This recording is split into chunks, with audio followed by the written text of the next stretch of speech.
Good evening, all my beautiful brothers and sisters in Jesus, and all those lovely, sweet Christian children out there, and lambs of Jesus, Yeshua HaMashiach. God bless you. I love you. For tonight's bedtime story, I'm going to read you.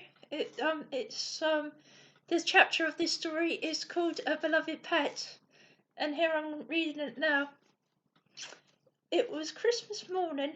Peter and his parents had decided to spend Christmas Day out in the alluring mountain countryside. Peter was getting very excited about Christmas, but his parents were still asleep in bed, so he went outside alone for a bit. Peter spotted a swing and started swinging on it. Two boys looked over the fence, saying, "I bet we can race you." "Come on over then and show me," replied Peter. The two boys joined Peter and all swam happily together. Peter explained, "I am Peter." "I am Thomas, and here is my twin brother," Alex replied. "Thomas, what do you want from your parents for Christmas?" Peter asked Thomas. "I would really love a puppy, a golden Labrador." He continued, "And what do you want for Christmas?" "A compass," explained Alex. "Because we like to explore." Peter then heard his mum yell, "Time to come in and open your Christmas gifts." With much enthusiasm, Peter ran indoors and he opened all his Christmas gifts. But then, from behind the Christmas tree, he heard a little squeak. "What is behind the tree?" asked Peter. "Go over and take a look," replied Peter's mum, smiling. Lying in a basket was the most beautiful and sweet little puppy that Peter had ever seen in his entire life. Peter's heart poured in joy. Overjoyed, he was so happy, and he called his new puppy Doodles. Happily, Peter took Doodles outside to play ball and show him off to his new friends. Peter was very good to Doodles and looked after him very well. Peter's dad smiled at him and declared, "I have a feeling that Doodles is going to do something very significant and great for you one day." A few months passed. The snow had melted. The cold disappeared into the warmth of the sun. Spring turned into summer, and this particular summer was very hot with a heat wave. Peter wanted to take Doodles to the alluring mountain countryside again, and so the family travelled back there for a vacation. Once they got there, Peter decided to take Doodles on a journey up the mountain to meet up with Thomas and Alex. However, Peter's father worried about him and about the fast-flowing rapids and waterfalls near to the bottom of the mountain on the west side and how treacherous it was. He warned Peter to not go near there or take his beloved dog Doodle there. Peter gave his dad his word and promised not to go anywhere near it. Doodles and Peter walked together through the street into the countryside. Then eventually they got to the mountainside. For a few minutes they took a rest, then walked a little way up the mountain and knocked the wooden cabin door to where Thomas and Alex lived. The twin boys were delighted in thinking they can start the journey together with Peter and Doodles. Thomas asked his mum, "Please, can we go exploring the mountain? And can we take our compass to help us find the way?" "Yes," replied the twins' mum. "However, I strongly warn you, do not travel anywhere near that fast-flowing water near the bottom of the mountain on the west side. The water that flows from the top of the mountain all gathers there, forming waterfalls and powerful currents." However, none of them was paying any attention, and the three boys, together with Doodles, went exploring into the deep, dark, unknown forest. "Oh, this is so much fun," laughed Alex. "Yes, but it's dark under the trees and very hot." "When we come out of the trees," murmured Peter. Still, the boys and Doodles had so much fun together, splashing in the streams and having stick races under the bridge and jumping along huge pebbles in the streams. The boys threw sticks in the water and Doodles swam into the river to fetch them out again. Peter and Doodles loved each other very much and were best friends. Peter would pat and stroke Doodle all the time, and Doodles would lick Peter and put his paws on his shoulders while wagging his tail. Meanwhile, Thomas was looking at his compass and went over to Alex to suspiciously whisper something in his ear.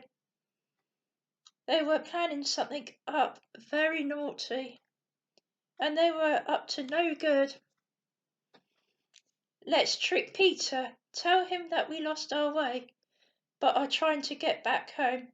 Then let's go up to the west side to find the fast-flowing water and waterfalls, and tell the adults Peter made us go there to get him into trouble." They laughed. Consequently, Thomas and Alex, they were not real friends of Peter's after all. But Peter, sadly mistaken, thought that they were. If Peter turns out to be a naughty boy by going near the treacherous river, he will be disobeying his parents, and Doodle's love for him will disappear, they laughed. "Yes, we will make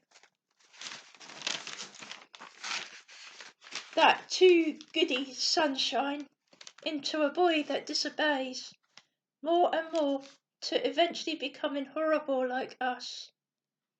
Peter was not aware of what the twin boys were gossiping about among themselves, as he was too busy playing ball with Doodles.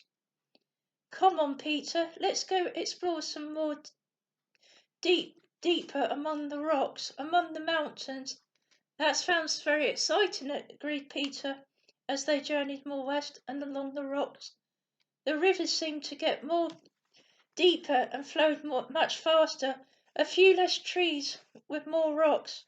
Suddenly Doodles gently took Peter's t-shirt in his jaws and tugged at it as if to say, "Don't go any further. I love you and don't want anything to happen to you. Please turn back immediately and stay safe. Don't trust your friends, they are tricking you." However, Peter snapped, "Let go of me. Stop worrying, we are only having fun." The gang passed a woodcutter on the way, who warned them to go back and not travel any further along the path. However, they all ignored him and mocked him, laughing.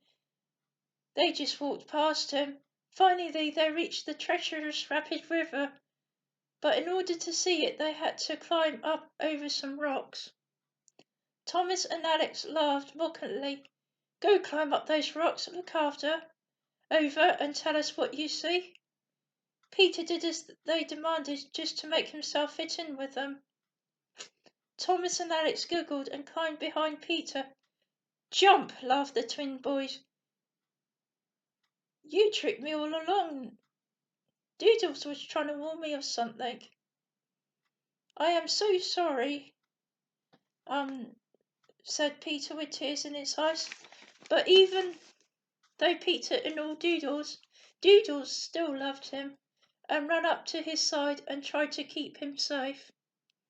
But it was too late, as the rocks crumbled beneath their feet and all the boys fell into the treacherous water.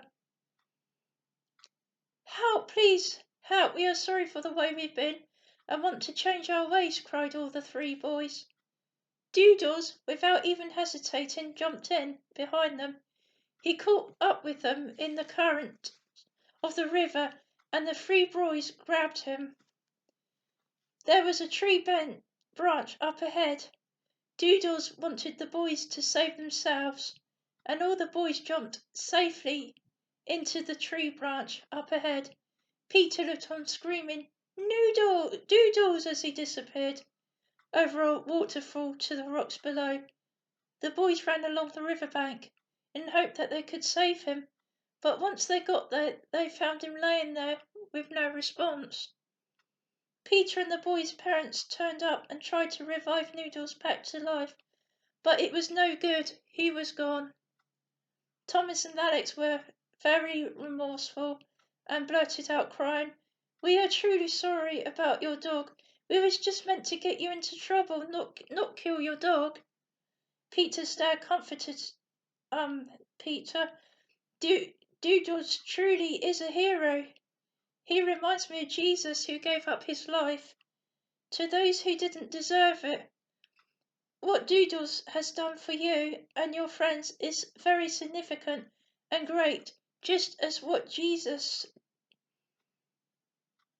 did for us was significant and great. And like Jesus was the best friend you could ever have, who loved you unconditionally and also wants you to forgive others. However, it did take time for Peter to forgive Thomas and Alex. However, the following summer, the family went back to the mountains on a vacation. By then, Thomas and Alex had completely changed their ways, and Peter was able to forgive them again. He was invited to their home after dinner, and Thomas and Alex presented him with an adorable baby golden retriever puppy. Peter explained, "She is so adorable. Yes, she is yours to take care of and love. We decided to buy you another puppy." Peter left feeling happy. On the way back home to his parents, he saw a cloud in the shape of his old friend's Doodles. The woodcutter who had met him before looked up smiling. "When you see a cloud in the shape of your loved one, you know that they made it to heaven and are taking care of you." Peter ended up being happy and had a very long life friendship with Thomas and Alex and his new puppy, Hope. She ended up living out all the days of her life. And my Bible verse thoughts on there is John 3:16, because of what Jesus did for us. "For God so loved the world that he gave his only begotten Son, that whosoever believeth in him should not perish but have everlasting life." You see, a pet is usually a friend that you can rely on, and they will give you fuss. They will give you